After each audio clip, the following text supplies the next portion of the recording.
Students, तो कैसे हैं आप सब। तो अपना जो लेक्चर सीरीज चल रहा था उसको आगे बढ़ाते हुए आज हम लोग पहुंच गए हैं लेक्चर 7 में, जहां पे हम लोग कवर करेंगे 31 टू 35 क्वेश्चंस। ठीक है, तो देखिए क्या है series 50 most important questions from maths chapter 1 real numbers. इसको आपको देखना है और देख के ये सारे क्वेश्चंस मेरे साथ साथ सॉल्व करना है। हो सके तो आपको सारा सॉल्यूशन देखने की जरूरत नहीं है। अगर मान लीजिए कोई ऐसा क्वेश्चन आया जो आपके सामने है और आपको वो सॉल्व करने आता है, तो आप पॉज कीजिए, सॉल्व कीजिए, स्किप कीजिए, नेक्स्ट क्वेश्चन में जाइए। हर एक सॉल्यूशन को उसको देखना है जिसको सॉल्व करने में दिक्कत हो रहा है। ठीक है, मेनली ये उन स्टूडेंट्स के लिए जिनको प्रॉब्लम सॉल्व करने में दिक्कत होता है और ये इंपॉर्टेंट क्वेश्चन है, तो हर किसी को क्वेश्चन तो देखना ही है, सॉल्यूशन उनके लिए है जो लोग सॉल्व नहीं कर पा रहे। ठीक है, हर किसी को यहाँ पे अपने लेवल का पढ़ाई मिल जाएगा। जिनको क्वेश्चंस चाहिए सिर्फ वो क्वेश्चंस देख ले, और जिनको आंसर्स के साथ क्वेश्चंस चाहिए वो आंसर भी देख ले। तो चलिए नेक्स्ट क्वेश्चन, क्वेश्चन नंबर 31 आपको स्क्रीन पे दिख रहा होगा। ठीक है, क्वेश्चन क्या कह रहा है उसको रीड कर लेते हैं। क्वेश्चन कह रहा है कि प्रूव दैट 3√2/5 इज इरैशनल। तो भाई फिर से प्रूविंग आ गया, तो हम लोग वैसे ही प्रूविंग करेंगे। लेट क्या है 3√2/5 बी रैशनल, है ना, मेथड ऑफ कॉन्ट्राडिक्शन। हम लोग लिख देंगे देयरफॉर 3√2/5 इक्वल्स टू p/q। तो √2 इक्वल्स टू 5p/3q। जैसे ही आया हम लोग बोल देंगे since √2 is irrational and 5p/3q is rational, therefore √2 is not equal to 5p/3q। अगर ये इक्वल नहीं है तो मेरा assumption गलत हो गया, तो हम लोग लिखेंगे therefore our assumption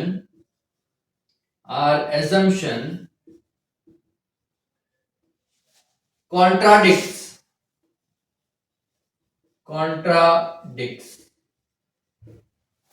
जैसे ही assumption गलत साबित हो गया हम बोलेंगे therefore 3√2/5 is irrational।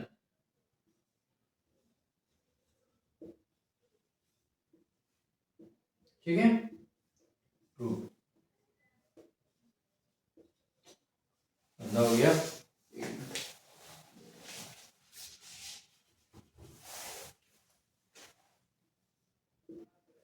प्रूव, ठीक है, ये सेम प्रूविंग था, ज्यादा टाइम नहीं लगाएंगे इसको एक्सप्लेन करने में। आप लोग देखिए, समझिए, डिटेल में एक्सप्लेनेशन चाहिए तो पीछे की वीडियोस को देखते हुए आगे आइए, आपको समझ में आ जाएगा यहाँ क्या होगा।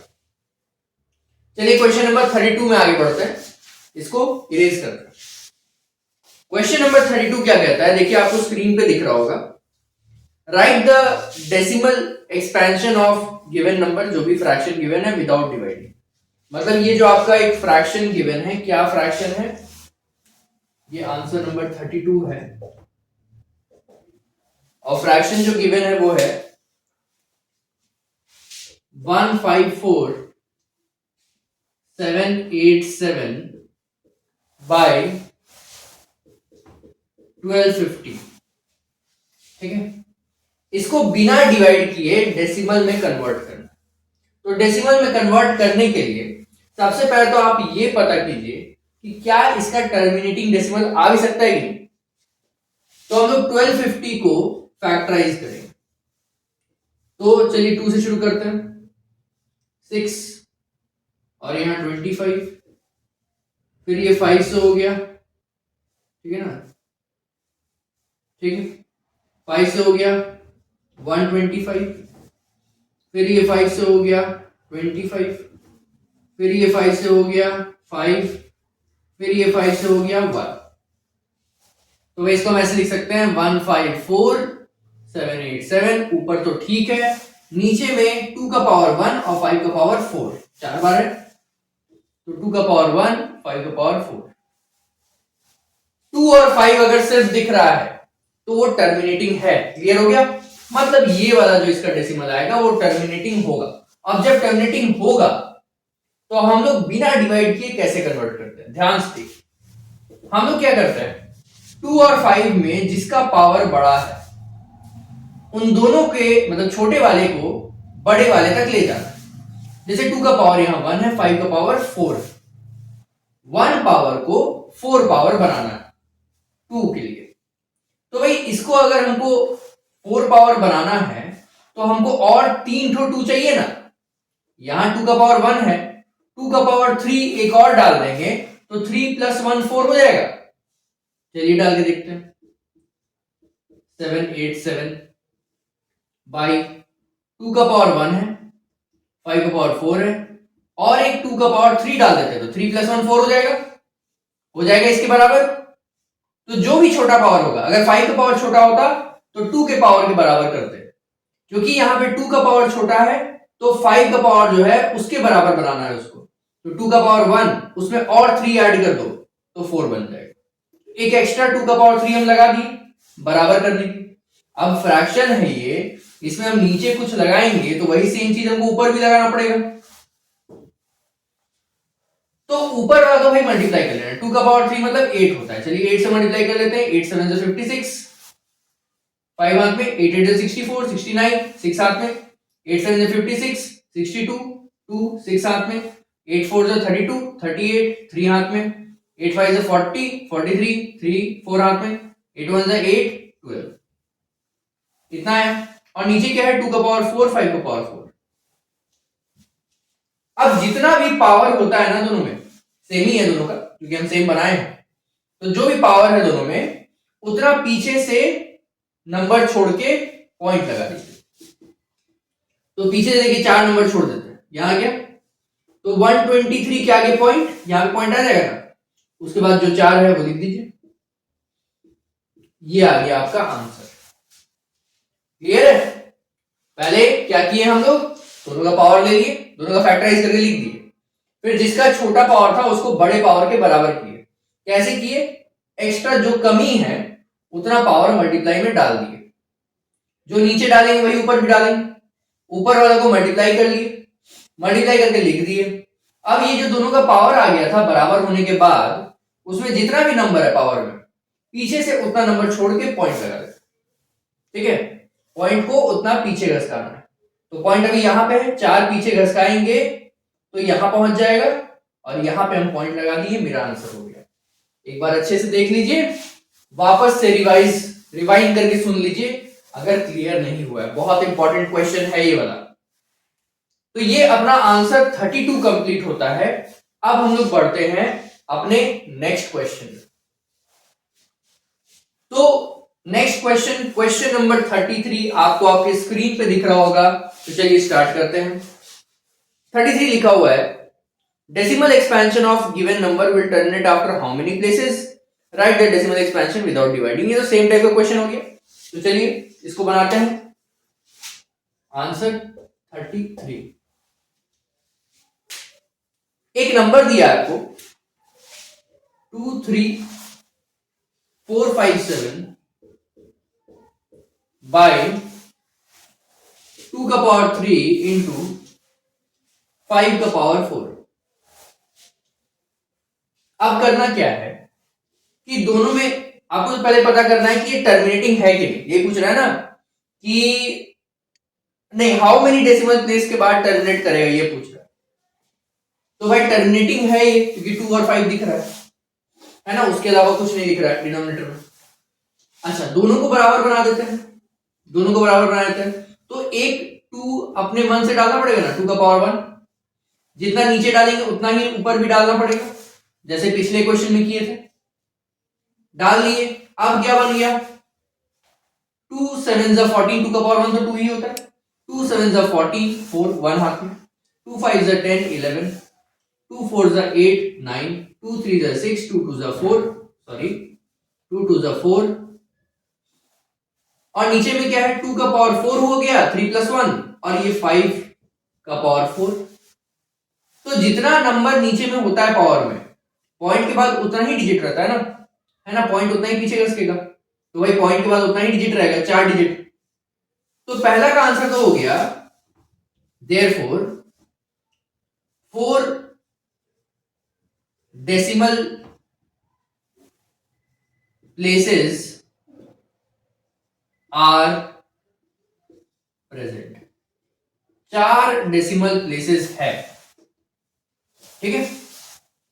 अब पॉइंट पीछे खसकाएं तो 1 2 3 4 यहां पहुंच गया ना, जितना पावर होता है दोनों में उतना पीछे खसकाना है, तो 4 पीछे खसकाए तो यहां पहुंच गया। तो आंसर क्या हो गया, 4.6914। अब ये जो हम कलाकारी किए हैं यहां पर, ये सब मत कर दीजिएगा एग्जाम में जाके, आपको सिर्फ ये आंसर लिखना है ना, अपना डिजाइनिंग का पूरा वहां पे आपको शो ऑफ नहीं करना है। तो इसलिए ये हम बस समझाने के लिए किए हैं कि 1 जंप 2 जंप 3 जंप 4 जंप, जितना पावर है उतना जंप पीछे मारिए और पॉइंट जहां पे आया वहां पे लगा दीजिए। ये आंसर हो गया, ठीक है। तो देख लीजिए आंसर आपके सामने है। अब बढ़ते हैं अपने नेक्स्ट क्वेश्चन में। चलिए नेक्स्ट क्वेश्चन स्टार्ट करेंगे। आपको आपकी स्क्रीन में क्वेश्चन नंबर 34 दिख रहा होगा, तो चलिए उसको रीड करते हैं। क्वेश्चन नंबर 34 कहता है HCF and LCM of two numbers are 9 and 90 respectively, if one number is 18 find the other number. ये तो एक फॉर्मूला पे बनेगा, तो आंसर नंबर 34 है। क्या कह रहा है ना कि एक नंबर है, 2 नंबर है जिसका HCF है 9 और LCM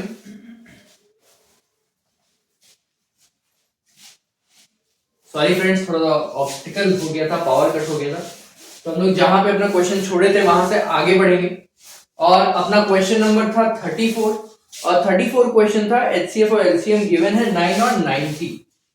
चलिए LCM गिवन है 90 और इसके बाद हम लोग बोला है एक नंबर दोनों में से, वन नंबर, 2 नंबर्स में से एक नंबर है 18, तो दूसरा नंबर फाइंड कीजिए। तो लेट द अदर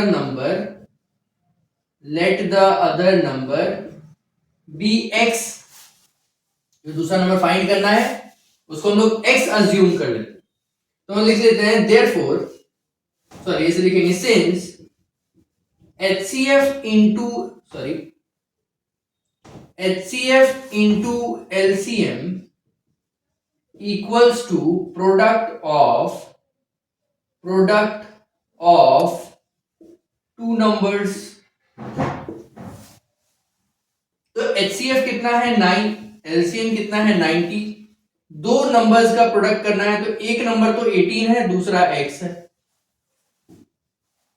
18 को डिवाइड में भेज देते हैं, 9 into 19, 9 into 90 by 18, x 18 5 बार में काट दिया, तो x का वैल्यू कितना हो गया 45, 9 5 45। तो मेरा जो दूसरा नंबर निकल के आया वो है 45। therefore the other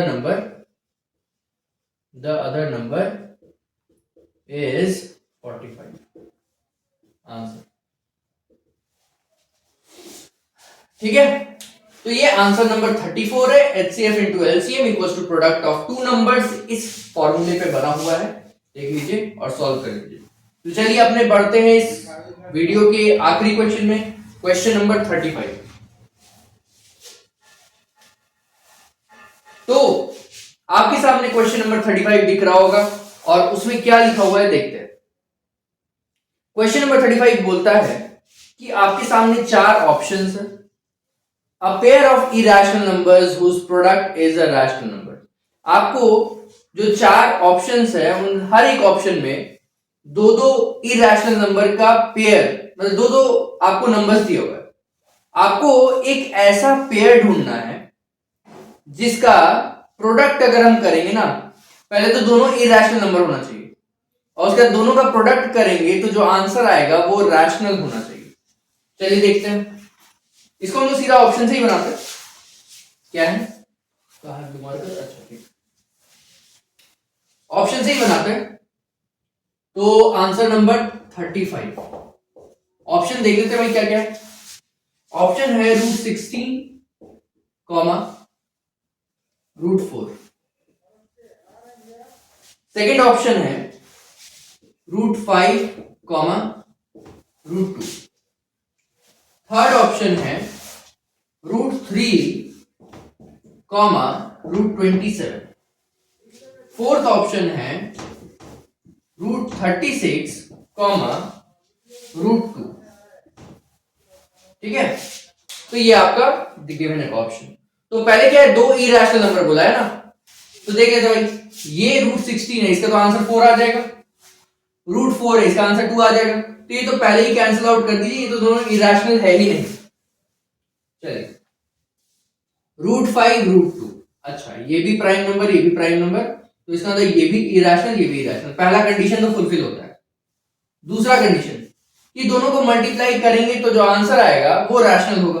दोनों को मल्टीप्लाई करें तो थे √5 इंटू √2 करने पे √10 आएगा। √10 तो रैशनल नहीं है, वो तो खुद भी रैशनल नंबर है। तो चलिए, ये तो कैंसिल आउट, ये भी नहीं। यहां पे देखते हैं, √3 इरेशनल है, गुड गुड गुड। √27 को सिंप्लीफाई करेंगे तो 9√3 लिख सकते हैं, सॉरी 3√3 लिख सकते हैं, है ना, क्योंकि 27 बनाने के लिए क्या करना पड़ेगा, 3 इंटू 3 इंटू 3, जिसमें से एक 3 का पेयर बन सकता है तो वो बाहर कर दिए हम, बाहर लिखा गया, और एक जिसका पेयर नहीं बना वो रूट के अंदर ही है, तो 3√3 लिख सकते हैं। अब इसमें तो रूट अंडर प्राइम नंबर है ना, तो मतलब ये भी इरेशनल। अब ये दोनों को मल्टीप्लाई करते हैं, तो √3 इंटू 3√3, √3 इंटू √3, 3 बन गया। दो सेम रूट्स मल्टीप्लाई होता है तो उसका स्क्वायर रूट गायब हो जाता है, तो √3 इंटू √3, 3 बन गया। तो 3 एक पहले से है और एक 3 बन गया, 9। ये तो एक रैशनल नंबर है, इसका मतलब दो इरेशनल नंबर मिला के एक रैशनल नंबर बन गया। तो इसका मतलब ये जो अपना ऑप्शन है, ऑप्शन नंबर सी, वो सही आंसर है। तो डी चेक करने का जरूरत नहीं है। वैसे भी अगर चेक भी कर लेंगे तो देखिए √36 का स्क्वायर रूट तो 6 आ जाता है ना, तो ये तो इरेशनल है ही नहीं। तो मेरा ये दोनों इरेशनल है और इसको मल्टीप्लाई करने पे एक रैशनल नंबर आ रहा है, तो ये ऑप्शन सही है। क्लियर है? तो चलिए आज का वीडियो इसी के साथ हम लोग एंड करेंगे। अब मिलेंगे अपने नेक्स्ट वीडियो में क्वेश्चन नंबर 36 से 40 के साथ, लेक्चर 8 में। तब तक पढ़ते रहिए, आगे बढ़ते रहिए। Thank you.